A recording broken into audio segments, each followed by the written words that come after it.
would like to begin by acknowledging the Wajak people, traditional custodians of the land on which we are meeting today, and we pay our respects to their elders past and present and emerging. Today's podcast is of a different yet exciting variety. Welcome to My Country continues to be an avenue for Mazenod's Aboriginal students to enlighten the wider community, exploring Aboriginal history and culture, and allowing our students to see themselves, their identities, and their culture in their school. The excitement of this podcast has seen a cross-collaboration between Holy Cross College and Mazenod College, where Deputy Principal Ryan Shelton talks to me about Aboriginal education and best practice. Enjoy.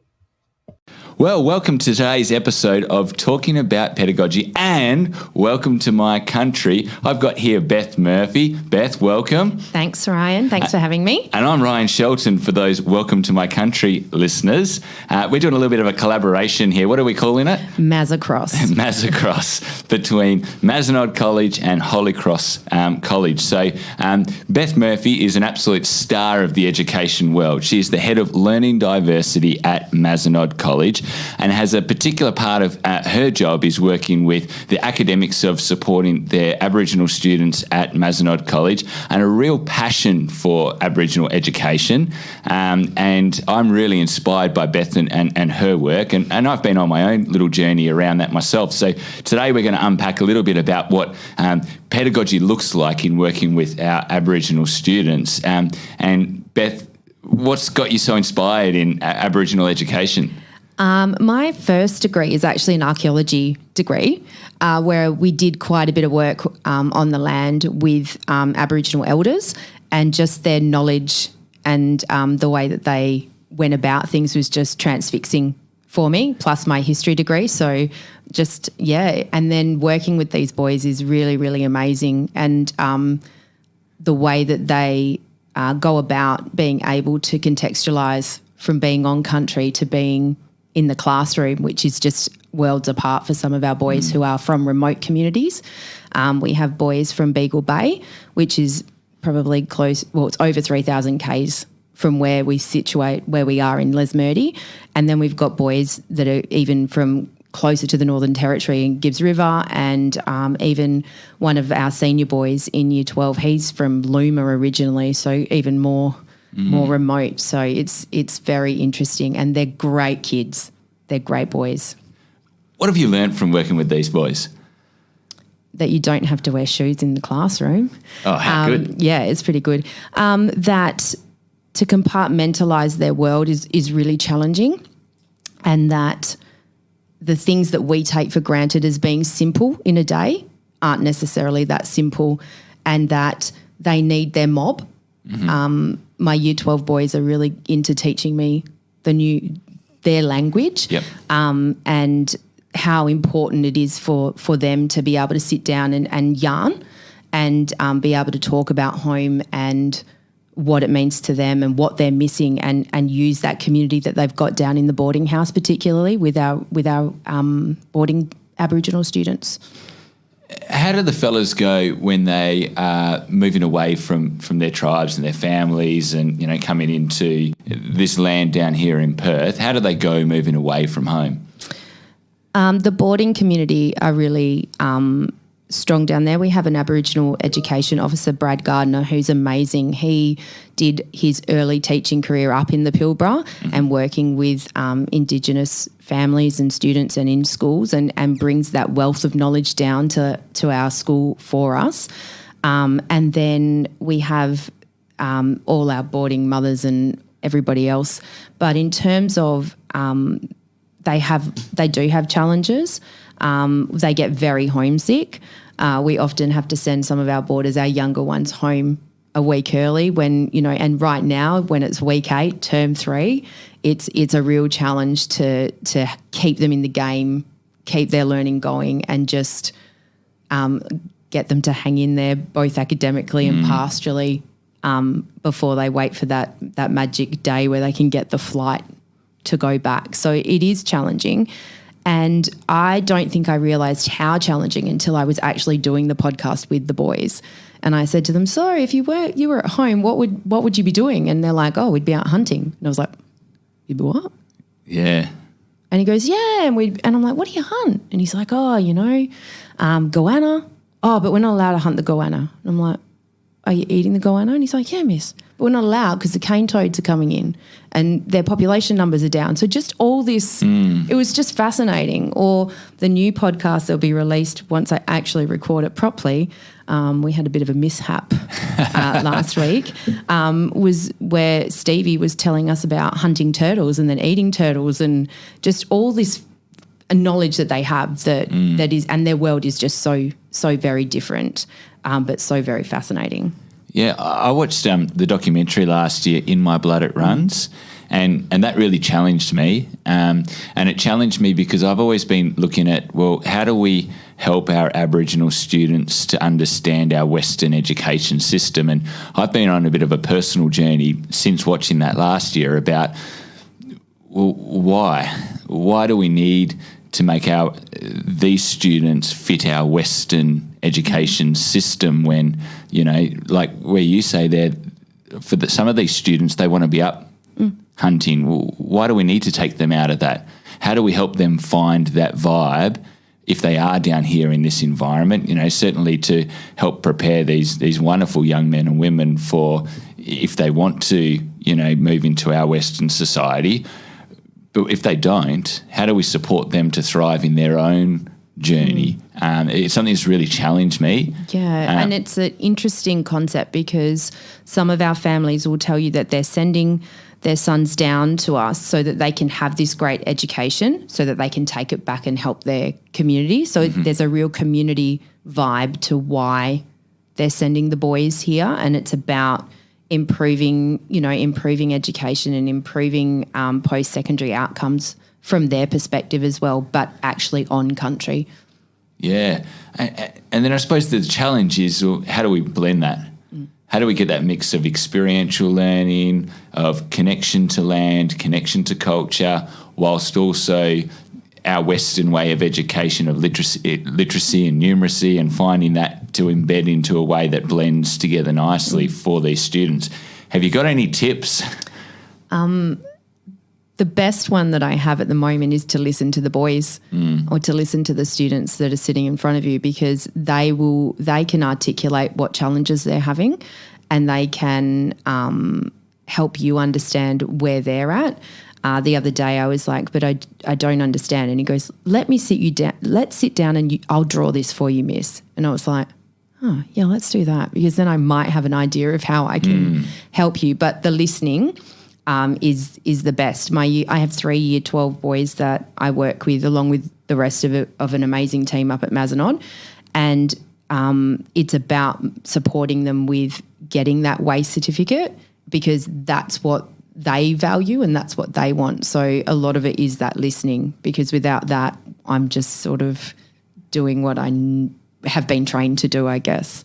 Yeah. And what's great in listening is hearing the substance behind all of the stories, and the fact, what I've learned in conversations with some of my Aboriginal friends is that everything is connected. And certainly for me as a Westernised person, for us we do a lot of pointless things.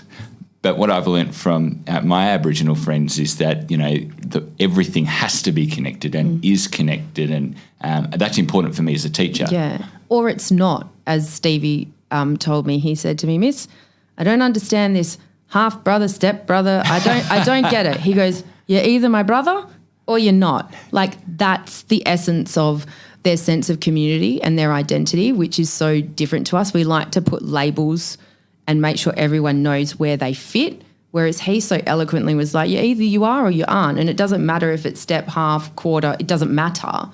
Like, if you're part of my mob, you're part of my mob. And that was quite powerful for me, because just to give you some context, some of our Indigenous students are actually related. So I was in class at the beginning of the year, and one of them was going, uncle, and I was like, what the heck's going, like, what's happening here? And he goes, miss, he's my uncle, and they are all related. And so they sat down and they drew me their family tree so I could work out where all this went. But that in turn then meant the way that they talk to each other and the way that they did things. So the other day, one of the boys, Aaron, left to go to ACC, and he said to Stevie, "Oh, you can take my books." And I was like, "Oh, but you're their uncle." And he goes, "Yeah, actually, it should be the other guy taking the books, not me." And I thought that was just so sweet. He still did it. But, yeah, just all that connectedness and their sense of belonging. So with our younger Aboriginal boarding students as well, they sweep them up and they prop them up, and they talk to them a lot about, I said to Stevie, "What do you tell the Year 9 boys?" And he said to me, "I tell them education is important, do the best, stay out of trouble." So I thought that was, and that was so powerful, because those boys will take it from their elder. Stephen is their elder, much better than they'll take it from non-Indigenous blonde-haired lady. That's right. Now, you've clearly built great relationships with the boys. How have you been able to do that? What advice would you give to teachers out there that maybe haven't had the connections that you've had, or the journey that you've had, and even the background as a HAS teacher? Graduate teachers that are new in working with students that are Aboriginal, what advice would you give to them about building that relationship? I like to know as much about them as possible. So I like to know how many languages they speak and all the things that they excel in that perhaps we don't necessarily see in education as being tick boxes, like you're not doing well in English, but you speak 5 Aboriginal languages and English. Like, that's pretty amazing to me. They often will get homesick. I've played many rounds of basketball in my dot periods, chucking balls up, letting them beat me. Because for anyone that's never met you before, Beth, you are probably the most competitive person I've ever met in my life. Slightly. Yes. So currently there is a debate between my husband and I as who's going to win the QCE, and I really feel like it's going to be me. So, a little bit competitive, but the boys really thrive. So I've kicked footies, played basketball, and just given them some currency, or got some currency off them, so that they felt comfortable enough to know that when they weren't in a place where learning could happen, that I was one of their people that they could come and go, I actually can't right now. We are developing personalised learning plans as we speak, and we asked the boys to put together a mentor team or a transition team as well. For our younger boys, it was really interesting. He chose one of the senior boys, our Aboriginal teaching assistant, and then me. So we're in the mix. So I think that is significant. Yeah, that signifies. But they can choose their own team of people where they feel that they can go to if they are in that. We have a massive team, heads of year, Aboriginal officers, myself, another part of the learning diversity team that looks after them academically with OLNA and tracking and all those sorts of things. So we keep a really close eye on them, and I think that, makes the parents feel really comfortable having their boys so far from home as well. Yeah. Now, one of the big phrases in, I suppose, the learning diversity world at the moment that we're grappling with collectively is the idea of inclusivity. What does it mean to have inclusion in the classroom, and how do we define that? If you were to think about the word inclusivity and Aboriginal students, what's our best model of inclusivity when we're thinking about westernised education with Aboriginal students, to include them in a mainstream classroom in a way that's going to be very foreign for some of them, that will help them to thrive? All the research and best practice will tell you to bring the resources to them in the classroom. So whether that's your Aboriginal teaching assistants, people like myself coming in and working inside where they're comfortable, like inside their classrooms, in their mainstream classrooms. And it just comes back to listening to them and working out what challenges they have. And I've got boys that will say, take me out and work one-on-one with me because that's what I need today. And it's like, no worries, we can do that. We track them really closely because we've talked to them about what they want to get out of their time here at Mazenod, and spent time talking with parents about why they're down here and what they want for them as well. So one of the podcasts that we recorded with one of our younger students, Lars, he's in year 9. He tells you, I want to go back home and I want to be an Aboriginal teaching assistant, and and so he can articulate why being here is important for him. So that's pretty cool as well. Now, it's all well and good if you're on board because you're a great educator. What about for helping other teachers to understand how to support these boys? What things do you put in place to support those teachers? So up at Mazenod, we have both personalised learning plans, which are aspirational documents. So they're ones where the boys can go, I want to come here and I want to be a really great footballer, or I want to come here and I want to do better in. We then also have personalised learning plans, which are academic. These are fairly new for us, but these are where we can sit with the boys and go, okay, what are these goals that you want to achieve academically being here? Sometimes then, it's all about learning progress for them. So we have those as well. And then I guess we take a case management approach. So we have some graduate teachers working with some of our Indigenous boys, and it's regular check-ins, and it's discussing what the wins look like, and discussing about what the approaches are for, if there are concerns, and then using that team approach to support them and the student as well. Can I put you on the spot a little bit here? What are some of the mistakes you've made? Oh, I made a clanger in a meeting. Yep. I used what is just a slang term to me. And as soon as it left my mouth, I was like, oh, my God.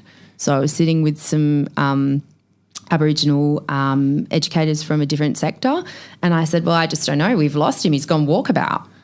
And at that point, as soon as the words left my mouth, I realised that walkabout is actually a traditional term, and to do. And she said, well, is he really on walkabout? And I said, oh, no, I just mean we don't know where he is right now. We can't locate him. And so I've made those sorts of fumbles. I teach English at the moment as well. We're doing some Aboriginal texts. A lot of the teachers are a bit worried about how, it's about the stolen generation, and we've got, these students sitting in here who the stolen generation isn't that far removed in their family history, and they get quite nervous about teaching the boys. I haven't made too many mistakes there, so that's something, but helping them get through some of their mistakes as well. But no, my walkabout one's the big clanger recently. Yeah. Which is a great conversation about the importance of language, because certainly the Noongar language is very different, and the slang that our Aboriginal brothers and sisters would use is very different to what we might use. What are some of the key terms and phrases that you've learnt that people might be able to relate to? Like you alluded to one earlier with, mob is a good term. Yeah, so I did quite a lot of my HAS background and everything else. We did a lot about kinship and things like that, but the boys have been teaching me, and I won't even repeat them because I feel like sometimes I butcher them, but teaching me the terms that they use, like when I refer to my mob, this is who I'm talking about. Or Stephen will often say to me, "Oh, my auntie," and they keep go. There's, yep. And he says, "Well, if they're related to me, and it's a sign of respect." So they like to teach me their language. They have taught me some Aboriginal terms for family members, but like I said, I would be butchering them if I repeated them. So, but they really want to share. I think that's what we also don't realise. Maybe when they first came down in year 9, they were quite nervous, but now they've played their didgeridoos at our full school assemblies. They've led NAIDOC art classes for our students. They talk at assembly. They'll do the podcast. So I thought I was going to have to drag them kicking and screaming down to the other end of the school for the studio, but they actually want to share. Which was amazing, because I thought they'd be a little bit more reserved, but they really do. And they're all so different. They have all these amazing skills that are so different to each other as well. So it's it's very exciting when they're talking about home. Well, let's talk about the podcast, the Welcome to My Country podcast. I've listened to a couple of episodes. Fantastic. Certainly want to like and subscribe on our iTunes. Now, what got you into the podcast? Now, it's up for an award at the moment for those that, there are a number of people that listen to this podcast outside of Catholic education. So in Western Australia, we've got some awards each year that are given out to schools in the primary and secondary sector called Quality Catholic Education Awards, QCE in short. Mm-hmm. And you're up at the moment as a nomination for an award. Tell us about the podcast. What's the story? What's the why? What does it look like? Like yourself, I do a lot of reading. Mm-hmm. You and I seem to spend a lot of time on Twitter downloading and reading best practice and purposeful pedagogies and all the latest and greatest things. And I guess what stuck in my head lately was student voice and student agency.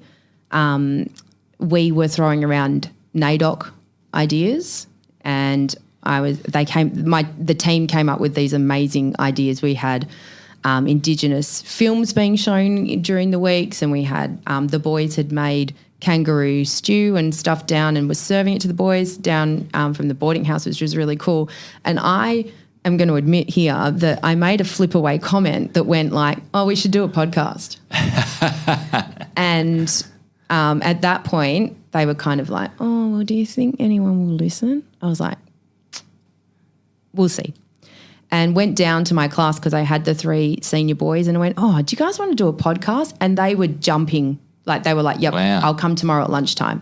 So then I started scrambling for ideas because, unlike yourself, I'm new to the podcast world and don't have this kind of setup, that's for sure. And they were there.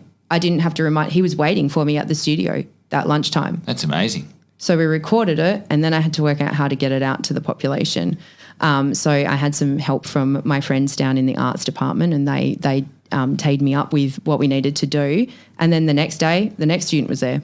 And so it just took off a life of its own. And then when we pushed it out via Facebook, families just in our community it just took off. So it was very exciting. And then they felt like superstars. Yeah. So they couldn't believe they were on Spotify. What do you hope to achieve with the podcast? The boys will tell you that being down here has its challenges, and I think if we can enlighten our wider community about what those challenges look like and what life is like for these students, then that breaks perhaps the cycle of racism and things like that, and not to aim so big, but they will tell you stories about where they've endured those hardships. So if we can educate other people in our community, then I think that would be amazing for them. Yeah. And what have you learnt from the boys in those conversations? You talk about that student voice was your anchor into this.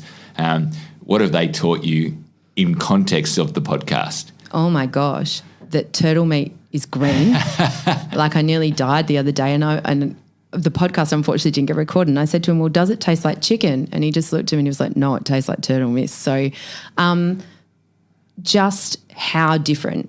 So I think sometimes we go, oh yeah, they live up north and they go to school and, you know, things are a bit different and they live in a different way. But the boys were like, oh no, we go out hunting. Like, you can't do that down here. Like we did a video and they were like, but I don't, you don't know what people are going to think. That they want to be, they have plans and they want to be amazing human beings and they want to go back to their communities and they want to share that, and they talk about Mazenod with such pride and such value. So I think we're doing some things right there. Fantastic. And so I suppose the challenge to our listeners is to really consider, when we think about good pedagogical practice, is about embracing diversity and knowing our students and making real-world connections. And there's nothing more authentic you can do as a teacher with real-world connections than when we took student agency, give the agency by empowering from their environment. And it seems to me like you're doing a fantastic job with that. Well, some of our staff really got on board, I'll be honest. Some of the HAS teachers who during NAIDOC, when they were doing some NAIDOC lessons, actually used the podcasts for their students to listen to, and I thought that was so empowering because there wasn't a removal from it. Yeah. It was in your world, in your in your eyesight around you, and so students couldn't escape from being able to be detached from that. And it was, year 9s were doing it, and there were year 9 students speaking. So I thought it was really powerful that teachers also brought it into the classroom as well. Yeah, well done, Beth, because you are leading the way in the system, and Catholic Education in West Australia has a commitment to moving not just from cultural awareness but to cultural competency. And, it's really obvious to me that you're a leader in that space at the moment. So fantastic what you're doing. And the podcast, Welcome to My Country, if you look it up on iTunes, Spotify. It's everywhere. I don't understand how, but it's taken a life of its own. Please connect them. For those Welcome to My Country listeners that are listening to this episode as well, you can catch me on the Talking About Pedagogy podcast. If people want to reach out to you on Twitter, what's your handle? Oh, I really don't want to say that. I made Twitter before I realised that you can't change your handle. So my Twitter handle is Beth Murphy 1982. So just in case, yeah. So that's where you'll find them. And a new student one will go out on Friday when the recording equipment actually records the podcast. So well done. And you can catch me at Shelts12, Shelts with the Z, because it's cooler if it's a Z instead of an S. Same sort of thing. When I set up my handle, I thought I was the only person in the world with that. So congratulations. And, I really challenge all of our listeners to really consider what you said today, Beth, to listen. And good pedagogical practice listens to student voice. So well done on being a leader. And thanks for having me. This was fun. Absolutely. Good luck with everything. Thank you.